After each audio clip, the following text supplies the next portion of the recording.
Quando Jair Bolsonaro foi eleito em 2018, proativamente eu fiz uma viagem lá para os Estados Unidos e fui falar com o pessoal de mercado, comércio, câmaras internacionais, foi em Nova York, Washington e Miami. E eles basicamente todos falavam a mesma coisa. Falavam, Eduardo, olha só, é bacana você ter vindo aqui, sabe? Tá dando um recado interessante, o Brasil e tal. Mas por que vocês não vieram antes? Por que vocês não anunciavam, enfim, programas de privatização? Por que vocês não vinham aqui e davam atenção pra gente? Porque aqui tem gente de dinheiro.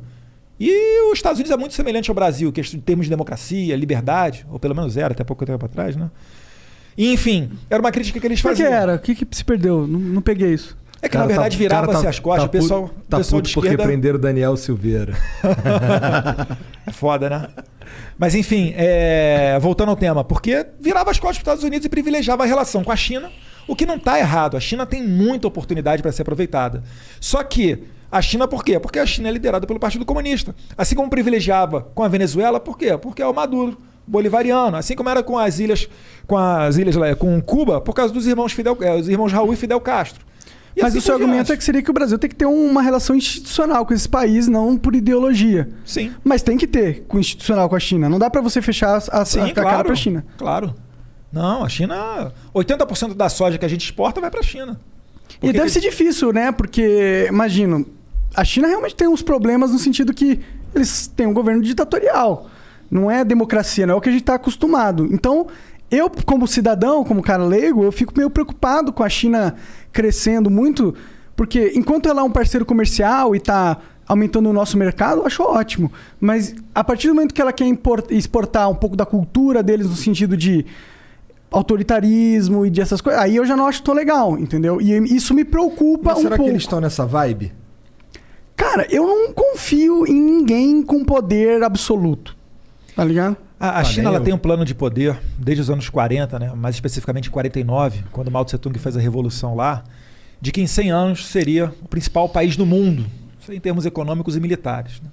Acho que eles vão chegar lá até um pouquinho antes desses 100 anos. E, na verdade, assim, é o que eu falei, ali tem grandes oportunidades. Tem que ter uma relação institucional com eles. É um país de, quase 1,5 bilhão de habitantes. A gente é um país aqui que, sensacional no agro, então para nós interessa vender para eles. Agora, é só manter a nossa independência. Não é chegar, por exemplo, agora e querer colocar goela abaixo qualquer tipo de política com relação ao Covid, nos ameaçando com relação à compra ou não dos nossos produtos agrícolas. Não estou falando que eles estão fazendo isso, tá? Mas é o tipo de coisa que não é interessante para nós. Se você tem uma loja e você só tem uma pessoa para vender o seu produto, essa pessoa amanhã pode virar para você e falar, Igor, é o seguinte... Só eu compro esse teu produto aí. Reduz pela metade. Tu fala, não. Não, beleza, vou parar de comprar.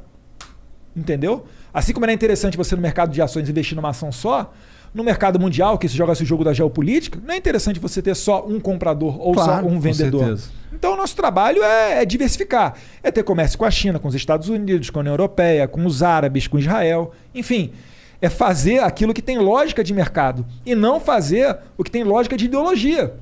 Pô, o Brasil, a gente perdeu quase $1 bi para construir um porto em Cuba que não produz nada, não é hub de nada, o Porto de Mariel em Cuba.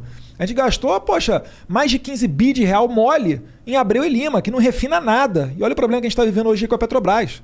A gente é dependente do refino internacional.